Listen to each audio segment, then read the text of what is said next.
غذا ہے، ان کی مشغولیت یہی ہے. جیسے درخت کی ایک مشغولیت ہے جو طے کر دی گئی مشغولیت، وہ مشغولیت درخت کے ساتھ جڑی ہوئی ہے. جو مشغولیت ستاروں سیاروں کی طے کر دی گئی وہ ہزاروں سال سے اسی طرح چل رہی ہے بے کم و کاست.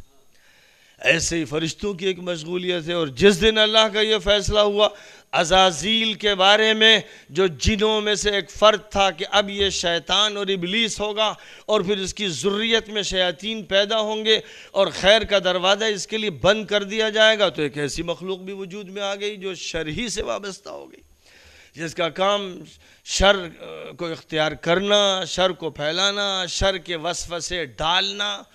تو دو طاقتیں خیر و شر کی رکھی گئیں. اور پھر انسانوں اور جنوں کو جب پیدا کیا گیا امتحان کے لیے تو ان کے اندر بھی دو طاقتیں ودیعت کی گئیں. ایک طاقت تقوی کی اور ایک طاقت فسق و فجور کی. اچھے جذبات بھی اور برے جذبات بھی، دونوں کے امکانات رکھے گئے. بلیک بورڈ ہے، اس پر امکان یہ بھی ہے کہ آپ قرآن کی آیتیں لکھیں، اور یہ بھی امکان ہے کہ گانا لکھیں، یہ بھی امکان ہے کہ دعا لکھیں، اور یہ بھی امکان ہے کہ گالی لکھیں. آپ کے پاس ایک فلاپی ہے، ایک سی ڈی ہے، ایک کیسٹ ہے، اس میں قرآن کی آیتیں آپ تلاوت فرما دیں اور یا گانے بھر دیں. امکان تو دونوں ہیں، اور دونوں امکان آپ کو دے دیے گئے. آپ کو اختیار دیا گیا، آپ کو عقل دی گئی، آپ کو منطق سے نوازا گیا اور موقع دیا گیا. اور جس کا امتحان لیا جاتا ہے اسے موقع دیا جاتا ہے.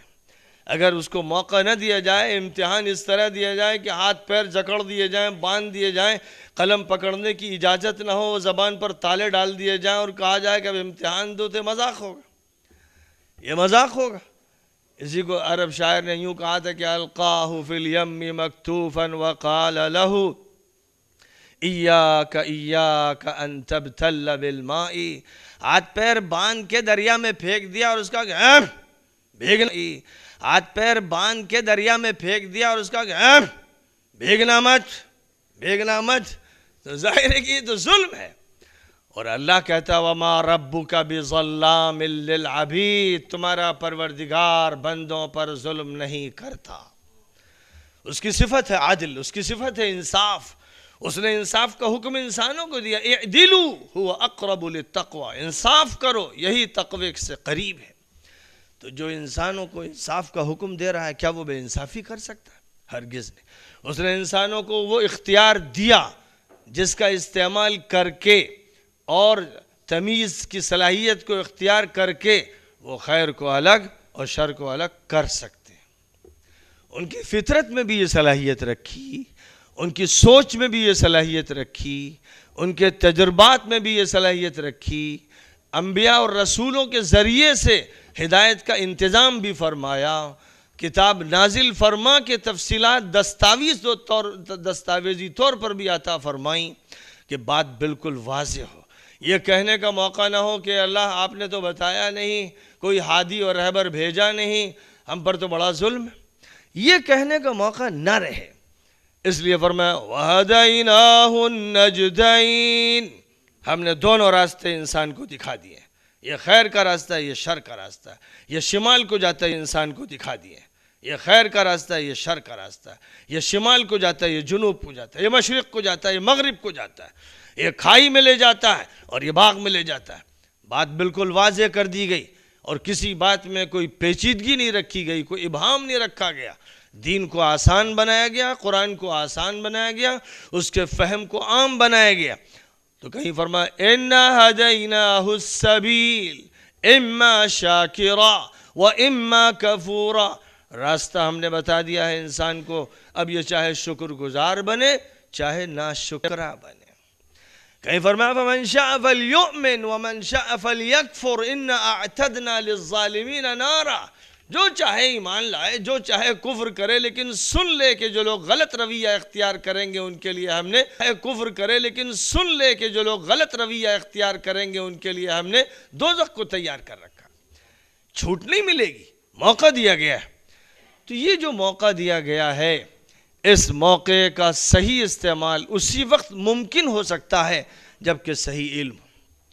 بغیر صحیح علم کے صحیح عمل نہیں ہو سکتا. انسان کا عمل اس کے علم کا نتیجہ ہوتا ہے. جن چیزوں کو انسان جانتا ہے انہی کو ایکشن میں لا سکتا ہے، انہی کی پریکٹس کر سکتا ہے، اور جن چیزوں سے بالکل ناواقف ہے ان کو کبھی بھی وجود میں نہیں لا سکتا ہے۔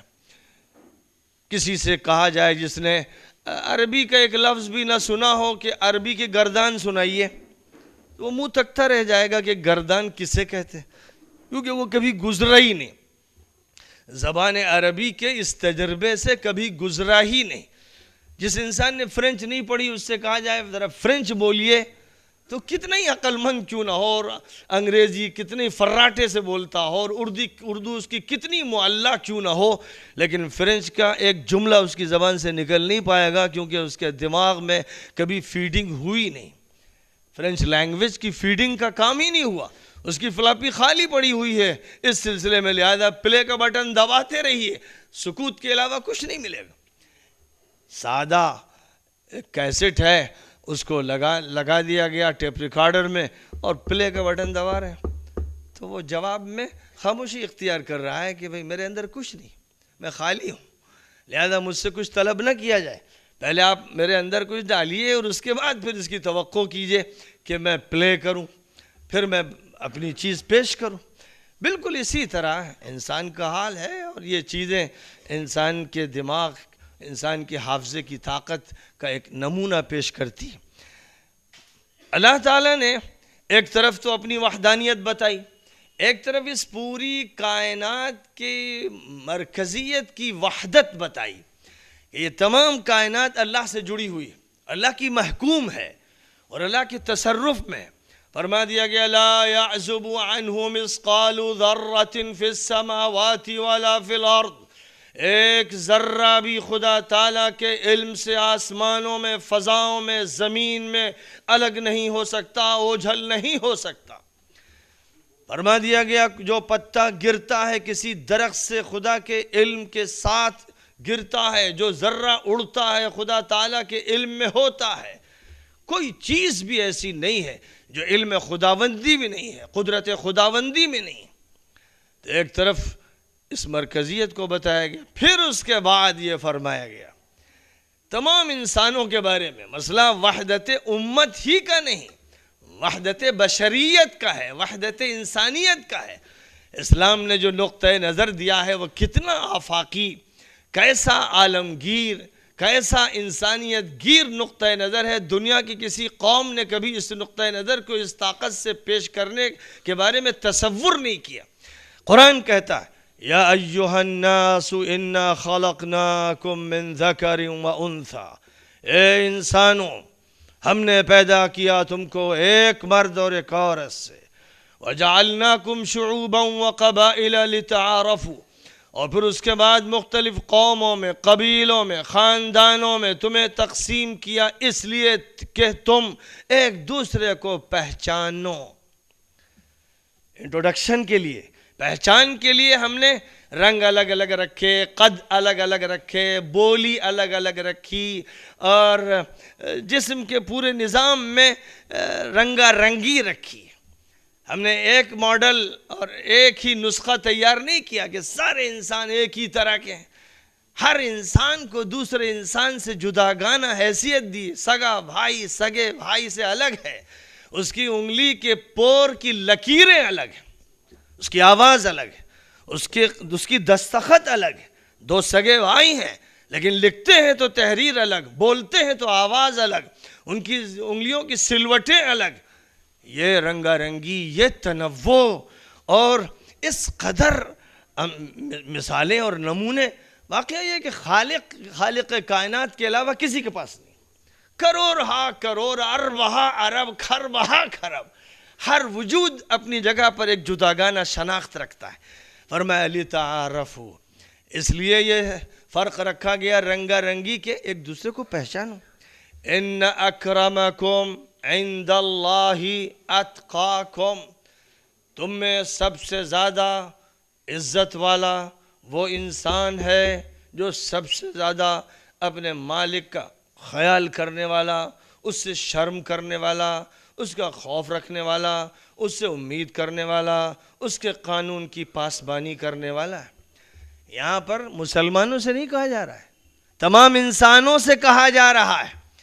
قرآن پاک کیونکہ عالمی کتاب ہے، پوری دنیا انسانیت کے لیے اور دنیا اجنہ کے لیے، جن بھی قرآن کے مخاطب ہیں اور انسان بھی قرآن کے مخاطب ہیں، سب کو مخاطب کرتے ہوئے یہ بات کہی جا رہی ہے۔ تو مسئلہ صرف وحدت امت کا نہیں ہے، وحدت انسانیت کا ہے۔ اسلام نے اتنا زبردست تصور دیا ہے، سارے انسان آدم کی اولاد ہیں، حوا کی اولاد ہیں، اللہ کے بندے ہیں، اور اس کائنات کے خالق نے ان کی تخلیق فرمائی ہے۔ ان میں خون وہی جاری ہے جو ان کے جد امجد میں تھا، اس لیے ان کے اندر وحدت ہے رشتے کی، وحدت ہے صلبی تعلق کی، وہ ایک ذات سے جا کر ملتے ہیں، ان کا جد امجد ایک ہے۔ اس تصور کے ساتھ بات شروع کی گئی، اور جب یہ بتایا گیا کہ باپ ایک ہے، ماں ایک ہے، رب ایک ہے، تو ساتھ ہی ساتھ یہ بھی بتایا گیا دین بھی ایک ہے، دین بھی ایک ہے۔ ان الدین عند اللہ الاسلام، دین اللہ کے نزدیک یہ ہے کہ اللہ کا بندہ اللہ کی بندگی کرے۔ الاسلام کے معنی اللہ کی بندگی کرنا، اللہ کی اطاعت کرنا، اس کی بات ماننا، اس کے سامنے جھکنا، اس کے لیے عبادت کرنا۔ دیکھیے، جو اسلام یہ کہہ رہا ہے کہ اس کے نظام میں وحدت ہے، اس نے کوئی جغرافیائی تقسیم نہیں کی، کوئی نسلی تقسیم نہیں کی، کوئی قومی تقسیم نہیں کی، کوئی ملکی تقسیم نہیں کی، کوئی صوبائی تقسیم نہیں کی، کوئی ضلعی تقسیم نہیں کی، کوئی برادری کی تقسیم نہیں کی، کسی طرح کی تقسیم نہیں ہو رہی۔ بات جو کہی جا رہی ہے وہ اشتراک کی کہی جا رہی ہے، تعاون کی کہی جا رہی ہے، ایک رشتے کی کہی جا رہی ہے، انسانیت کے بنیادی واحد تعلق کی کہی جا رہی ہے۔ یہ بات کون کہتا ہے؟ ظاہر ہے کہ یہ بات اگر مسلمان ہمیشہ سناتے رہتے، جیسے اس کی بانسری بجائی تھی معین الدین چشتی نے، اور جیسے اس کا تذکرہ کیا تھا نظام الدین اولیاء نے، اور جیسے اس کا تذکرہ کیا تھا اللہ کے نیک اور صالح بندوں نے، اور اسی تذکرے اور اس کے عمل کے نتیجے میں کہ دسترخوان سجایا تھا ہر انسان کے لیے بلا تفریق مذہب و ملت، جو آئے اللہ کا بندہ اپنا کھانا کھائے، اپنی روزی کھائے، اپنی غذا کھائے، میں کسی کا محسن نہیں، اللہ محسن ہے۔ یہ وہ طریقہ کار تھا وحدت کا، محبت کا، تعلق کا، جس نے لاکھوں انسانوں کے لیے اسلام کے دروازے کھول دیے۔ لوگوں کے سینے کھل گئے اسلام کے لیے، دماغ کھل گئے۔ انہوں نے ایسے انسان دیکھے جن کو دیکھ کر دھوکہ ہوتا تھا کہ یہ آسمان سے فرشتے اتر آئے کیا۔ ان انسانوں نے، ان علماء ربانیین نے، ان صلحاء نے، ان صوفیاء نے، ان اولیاء اللہ نے اللہ تعالیٰ کی صفات کے عکس اور جلوے لوگوں کے سامنے پیش کیے کہ یہ تجلیات الہی کے نظارے ہیں، آؤ ان کے نظارے کرو، آؤ دیکھو کہ رب کی مربوبیت کیسے ہوتی ہے اور الہ کی الوہیت کے نظارے کیسے ہوتے ہیں، آؤ دیکھو کہ اس کی رزاقیت کیسے نظر آتی ہے، اس کی خلاقیت کس طرح سے جلوگر ہوتی ہے، اور اسے دیکھنا ہے تو آؤ اس کی تجلیات دیکھو۔ تو بندوں میں لوگوں نے خدا تعالیٰ کی پہچان حاصل کی، اور بندوں ہی میں نہیں، ایک ایک فرد میں نہیں، ایک ایک ذرے سے خدا کو پہچانا، ایک ایک قطرے سے خدا کو پہچانا، ہوا کی ایک ایک لہر سے خدا کو پہچانا۔ ہر وجود اپنے اندر ایک دنیا بسا کے رکھے ہوئے، ہر وجود کے اندر بے شمار خدا کی نشانیاں ہیں، ان کے راستے سے اللہ تک پہنچنا آسان ہوتا ہے۔ سب سے پہلا سبق قرآن میں یہی پڑھایا گیا ہے، الحمدللہ رب العالمین۔ تمام تعریفیں اس اللہ کے لیے ہیں جو پروردگار ہے، ان تمام چیزوں کا جن سے دریافت ہوتی ہے اس کی۔ العالمین کا ترجمہ لوگ کر دیتے ہیں چالو ترجمہ، جہانوں، طبقوں، انسانوں، رب العالمین، لیکن اگر اس کی گہرائی میں جائیے تو عالم عربی زبان میں کہتے ہیں اس چیز کو جو ذریعہ علم ہو، ذریعہ علم کو عالم کہتے ہیں۔ فرمایا رب العالمین، وہ پروردگار ہے، وہ مالک و خالق ہے ہر اس چیز کا جس کے اندر اس کی تجلیات چھپی ہوئی ہیں، جس کے اندر جتنا زیادہ اترو گے، جستجو کرو گے، اس تک پہنچتے چلے جاؤ گے، اس کی معرفت کے دریچے کھلتے چلے جائیں گے، اور اللہ تعالیٰ کی صفات کے نظارے تم کو اس کی مخلوقات میں ہوتے چلے جائیں گے۔ اور یہی وہ بات تھی جس کو اللہ تعالیٰ نے قرآن پاک کی ایک آیت میں اس طرح فرمایا کہ جوں جوں دور گزرے گا، جوں جوں نئی نئی تحقیقات سامنے آئیں گی، جوں جوں سائنس کروٹیں لیتی چلی جائے گی اور انسان کا علمی قافلہ آگے بڑھتا چلا جائے گا اور اس کی دریافت چیزوں کو پاتی چلی جائے گی، تو اس وقت کیا ہوگا؟ سَنُرِيهِمْ آيَاتِنَا فِي الْآفَاقِ وَفِي أَنفُسِهِمْ حَتَّى يَتَبَيَّنَ لَهُمْ أَنَّهُ الْحَقِّ۔ ہم دکھائیں گے مستقبل میں، بات یہاں کی جا رہی ہے مستقبل کی، ہم دکھائیں گے اپنے ان بندوں کو مستقبل میں، پوری فضائے بسیط میں، آفاق میں، آسمانوں اور فضاؤں میں اور ستاروں اور کہکشاؤں میں اور زمین اور اس کی تہوں میں اور اپنی مخلوقات میں ہم دکھائیں گے اپنی نشانیاں، اور خود انسان کی اپنی ذات میں دکھائیں گے، اس کے بالوں میں، اس کے سر کی کھال میں، اس کی ہڈی میں، اس کے دماغ کے سسٹم میں، اس کے برین کے سیلز میں، اس کے پٹھوں میں، اس کی رگوں میں، اس کے خون کے دوران میں اور اس کے جسم کے جین کی ساری تفصیلات میں وہ کرشمے دکھائیں گے کہ انسان جھک جائے گا اور خدا تعالیٰ کی قدرت کو ماننے پر مجبور ہوتا چلا جائے گا۔ سَنُرِيهِمْ آيَاتِنَا فِي الْآفَاقِ وَفِي أَنفُسِهِمْ، فضاؤں میں بھی ہم دکھائیں گے اپنی نشانیاں، وَفِي أَنفُسِهِمْ، اور اپنی ذات میں بھی ان کو دکھائیں گے، حَتَّى يَتَبَيَّنَ لَهُمْ أَنَّهُ الْحَقِّ، یہاں تک کہ یہ بات کھل جائے گی صبح کی طرح، سورج کے دمکنے کی طرح کہ اللہ برحق، یہ کھل جائے گی۔ یہ انتظام کیا گیا تھا اللہ کی طرف سے، اور سب سے پہلے انسان کو جب پیدا کیا گیا تھا تو اللہ تعالیٰ نے اس کو سارے علوم پڑھا دیے تھے جن کی گرد چاٹ رہی ہیں یونیورسٹیاں اور ان کے ڈپارٹمنٹ اور فیکلٹیز۔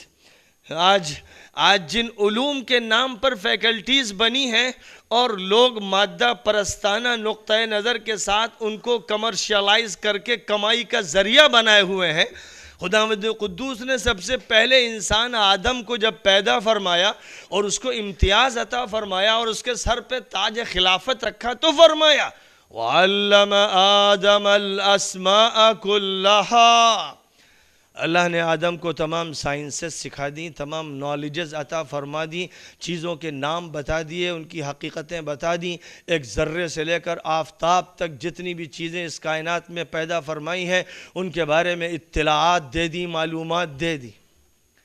تو سب سے بڑے اسکالر اور سب سے بڑے علامہ وقت اور سب سے زیادہ معلومات رکھنے والے سب سے پہلے انسان حضرت آدم تھے، اور حضرت آدم علیہ السلام سے ہی وہ سلسلہ چلا کہ دنیا میں لکھنے، پڑھنے، تحقیقات کرنے، دواؤں کی تلاش کرنے، کشتی بنانے، لوہے کو دریافت کرنے، اس سے اوزار بنانے کا عمل ہوتا چلا گیا، اور اللہ تعالیٰ نے ان تمام اعمال کے لیے جن کا تعلق دنیا کی خدمت اور انسانیت کی خدمت سے تھا، ان اعمال کے لیے اپنے نبیوں کا انتخاب فرمایا۔ کشتی بناتا ہے بڑھائی کا کام اللہ نے لیا حضرت نوح سے، لوہے کا استعمال کرنا اور اس سے اوزار بنانا یہ کام کرتا ہے لوہار، یہ کام اللہ نے لیا حضرت داؤد سے۔ حضرت داؤد لوہے کی بڑی بڑی صنعتیں قائم کرنے والے اللہ کے نبی تھے، اور بڑے اعلیٰ ترین تمدن کو وجود میں لانا، بہت اعلیٰ عظیم الشان بلڈنگوں کا قائم کرنا، بہترین سڑکوں اور راستوں کا وجود میں لانا، بہترین قسم کے تالاب اور حوض بنانا، یہ کام لیا اللہ نے اپنے نبی سلیمان سے، اور ان سب امور کے بارے میں تفصیلات بیان فرمائیں۔ اور پھر جب آخری نبی کو اللہ نے وجود عطا فرمایا، یعنی بحیثیت نبی کے جب ان سے خطاب فرمایا گیا، پہلا خطاب تو اس میں فرمایا بسم اللہ الرحمن الرحیم، اقرأ بسم ربک الذی خلق، خلق الانسان من علق، اقرأ وربک الاکرم الذی علم بالقلم، علم الانسان ما لم يعلم۔ پڑھو اپنے پروردگار کے نام سے جو بہت رحم فرمانے والا اور کرم فرمانے والا ہے، پڑھو اپنے پروردگار کا نام لے کر جس نے پیدا کیا، جس نے انسان کو خون کی پھٹکی سے پیدا کیا، پڑھو اور تمہارا پروردگار خوب کرم فرمانے والا اور نوازنے والا ہے، جس نے قلم کے ذریعے سکھایا اور انسان کو وہ تمام علوم عطا فرمائے، وہ سائنسز دیں، وہ نالجز دیں، وہ معلومات دیں جو انسان کو حاصل نہیں تھی۔ یہ سب سے پہلی وحی ہے جو غار حرا میں حضرت محمد مصطفیٰ صلی اللہ علیہ وسلم پر نازل ہوئی، اور اس وحی کے مطابق آپ نے مکے میں عمل فرمایا، مدینے میں عمل فرمایا، اور اسی وحی کے مطابق علم کے قافلے بڑھتے رہے، تحقیقات ہوتی رہیں، دنیا میں ایک نئے تمدن کے وجود